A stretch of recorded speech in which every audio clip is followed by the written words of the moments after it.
First up, they're at it again. Just Stop Oil activists spilt onto the streets of London today for their biggest ever slow march protest.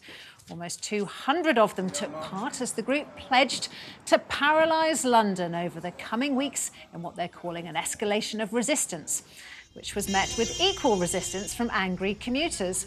Just Stop Oil's actions may rile up locals, but its cause is backed by one of Britain's richest businessmen. The events of extreme weather have increased in frequency in the last, let's say, 10 years. It's become more prominent in the news. We can see it now. It's undeniable. The climate crisis is here, and it's man-made, powered by fossil fuels, which is what makes it absolute madness for Rishi Sunak to plan to drill the North Sea for more fossil fuels. In fact, it's murder. People will die because of this. Well, the Met arrested 21 protesters today, and high-tech drones will now be deployed at major sporting events over the summer to stop them disrupting play. Just Stop Oil has ramped up its action at high-profile events in recent weeks, having hijacked a live broadcast of Channel 4's show The Last Leg on Friday. Hey, woo! This is not part of the show. This is not part of the show. Do you know what? Hey! I'm William. Hi, William. You did a bigger version of William. And they disrupted the BBC Proms opening night at the Royal Albert Hall as well. I'm going to have to say, hats off to the presenters of The Last Leg. They coped really well. I mean, having something like that happen in a live show is pretty worrying. You don't know whether these people are friendly or whether they're trying to attack you. We have to deal with Kevin every night, though, Daisy. I think we'd probably deal with it quite well because we've had to deal with Kevin. I'll tell you what was great about that. It was the first time in the history of The Last Leg that it was ever funny. That was funny as cancer, that show. Right, OK. I think it is quite funny, but getting back to the substantive... you've got a very poor sense of humour. That's why I like you.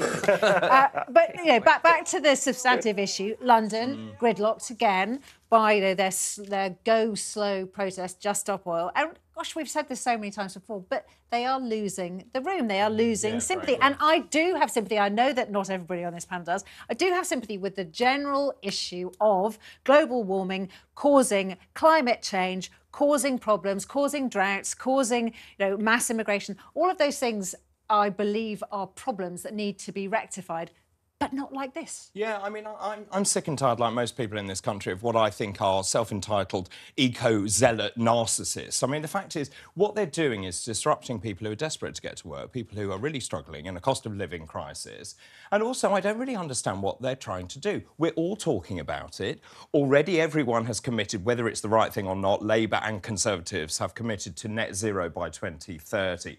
But actually, I looked today, the battle has almost been won. Today, we generated 70% from nuclear and from renewables. We had 10% through interconnectors, and the rest was oil. Now, we have a massive energy gap as well. So as people are using computers more, we know about the blockchain, all that kind of stuff. We need more energy, and we need energy security. And if Russia and Ukraine hasn't taught us anything, it's we need more energy. And so there's going to be a transition to net zero, and that's why, actually, I think Daisy's right. They've lost the room. But this is what Just Stop Oil are campaigning for. They're saying there should be a slow transition into purely renewable energy. And the fact you've just demonstrated it so perfectly there, we become far less reliant on Russia, for example, if we agree that we need to invest in renewables. If we're choosing But we're already there in that debate. But Just Stop Oil aren't saying let's stop using oil already.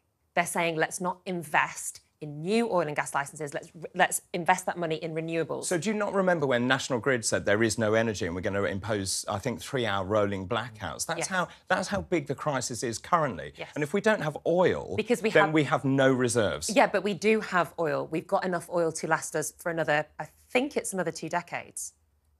At the rate that we're using it. 2.5, I think. Oh, is it? OK. I mean, it's all just statistics plucked out of the ether, isn't it? It's not. It's science. And it's not science. It's pointlessly arguing. Not, Nicola. But, Kevin, I've given up arguing with you. It's nonsense. I have, because I've given up arguing with you, because all you do is scream and cry and shout. I knew you'd do that. But meanwhile, you know what? It's fine. I don't support them stopping working people from getting to work, but I do support them doing things like what they did on Channel 4, The Last Leg. I thought it was actually really funny. What about first night at the proms, people who paid a lot of money to go to that. I think that's really unfair. Yeah, but what does it do? 5 minutes? It's a 5-minute interval. It's the same as somebody answering their phone in the middle of a I agree with it. I mean, if they're going to do it, Nicola, I agree with you. If they're going to do it, you know, do it on court 18 at Wimbledon, do it at the Royal When are they going to come Albert Hall. here? I'm desperate for them to come. Come on, where are They can cut you off. By the way, I mean, you know, so, you know, we agree to differ about the nature of the climate change emergency. Of course, I accept that climate is changing. It always has and always will. And I also accept the principle that we're probably or possibly contributing to it. To what extent, we don't know. There's no scientific evidence to prove any of this, so it's all theoretical. But what I think is interesting about this massive demonstration today, massive, the biggest, 14 roads blocked, all that, 200 people. Is that all they've got? Yeah. I think we're talking about a very small amount of people causing a big amount of disruption. They've all gone back to Mummy and Daddy's house in Chelsea.